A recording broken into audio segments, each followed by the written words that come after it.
Alors, je viens d'écouter Bernard Tapie, qui analyse la situation des Gilets jaunes. Il relève qu'il y a plus de la moitié des Gilets jaunes dans les ronds-points ou ailleurs qui sont des femmes, alors que souvent en politique, on voit qu'il y a beaucoup moins de femmes que d'hommes qui se manifestent pour les postes. Et moi, je crois que ça confirme tout à fait mes théories, à savoir que le groupe martien, les gens d'en bas, c'est avant tout un groupe féminin. Ou des gens qui se retrouvent, des hommes qui se sont retrouvés en situation de déshérence, on peut dire, qui n'ont pas pu assumer, pour des raisons culturelles, sociologiques, leur masculinité, et qui donc se retrouvent refoulés vers le féminin. Deuxièmement, il a raison de dire que il faut agir au niveau local, au niveau régional. Bernard Tapie, c'est quelqu'un qui est marqué par le Sud. Et par conséquent, bon, il est directeur du Provençal, etc. Et bon, par conséquent, on est dans le girondisme. Et le gilet jaune, c'est l'échec du girondisme. C'est-à-dire que c'est un girondisme qui se jacobinise en quelque sorte. Et c'est ça qui fait sa faiblesse, en quelque sorte. Vous voyez ce que je veux dire?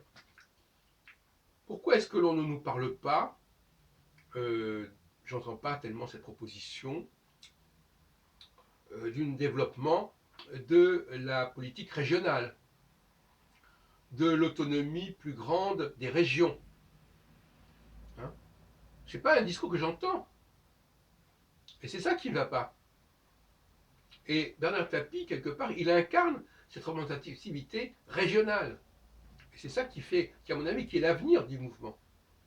Ce mouvement, il va se régionaliser, c'est-à-dire que chaque région doit s'organiser dans une forme de démocratie directe qui est beaucoup plus évidente qu'au niveau national, et avec des représentants qui sont connus localement, et qui connaissent localement, par le fait d'une politique de proximité, qui connaissent localement leurs administrés, les personnes qui sont là, sur place. Et par conséquent, le problème, c'est que ces gilets jaunes, ils sont out of space, ils sont hors sol. Parce qu'ils ne s'ancrent pas dans leur région, alors qu'il y a une logique régionale qui correspond tout à fait à leur nature, représentativité régionale et pas nationale. Vous me répondrez, mais pourquoi c'est comme ça? Pourquoi c'est comme ça? Je l'ai expliqué 100 fois. Parce que la fonction jupitérienne, qui est celle des représentants régionaux, elle est en hibernation, si on veut.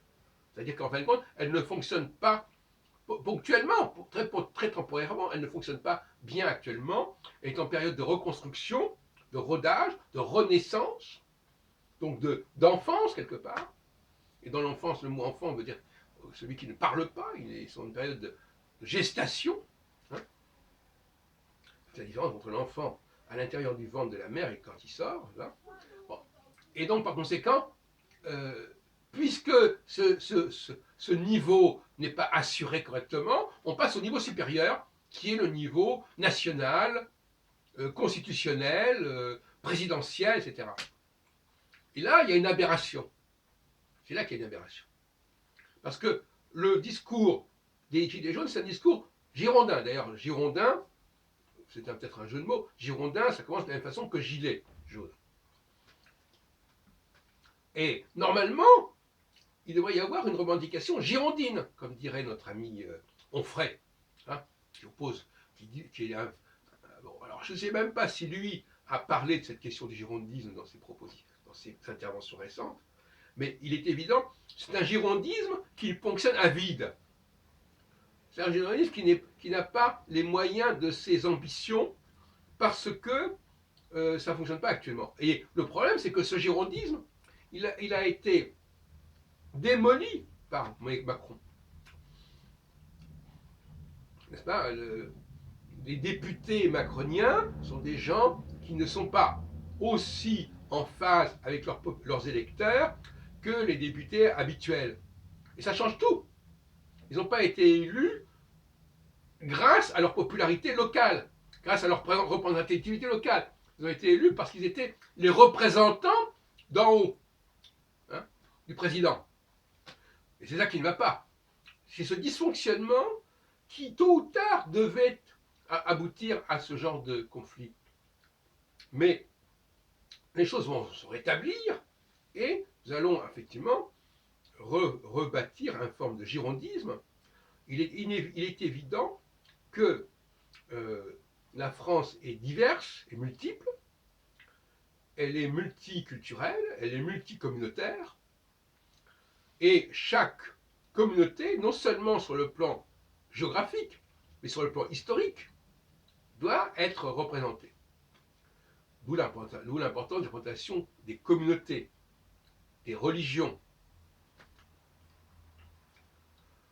Et toutes ces communautés doivent être contrôlées par une hiérarchie qui doit maîtriser la situation chaque fois localement. Et la notion de représentation, ça veut bien dire ce que ça veut dire. Ces gens locaux doivent être en rapport avec les personnes du lieu sur place, les personnes qui leur ressemblent. Et d'ailleurs, d'une manière générale, on ne peut pas arriver à un vrai consensus entre gens trop différents. Donc, il faut déjà qu'il y ait, comme aux États-Unis, une diversité des États, qui est même à quelque part leur propre assemblées, et en tout cas leurs propres représentants, et qui se retrouvent éventuellement, on parle de représentativité, il est évident que la démocratie indirecte, elle est au niveau national. Quand tous ces gens qui viennent de pays, de régions totalement différentes, et qui sont élus par rapport à leurs régions respectives, vont se retrouver entre eux. Et c'est là, bien évidemment, qu'on passe à la démocratie indirecte. La démocratie directe, c'est le girondisme, et la démocratie indirecte, c'est le jacobinisme. Ce sont des choses basiques qu'il faut savoir.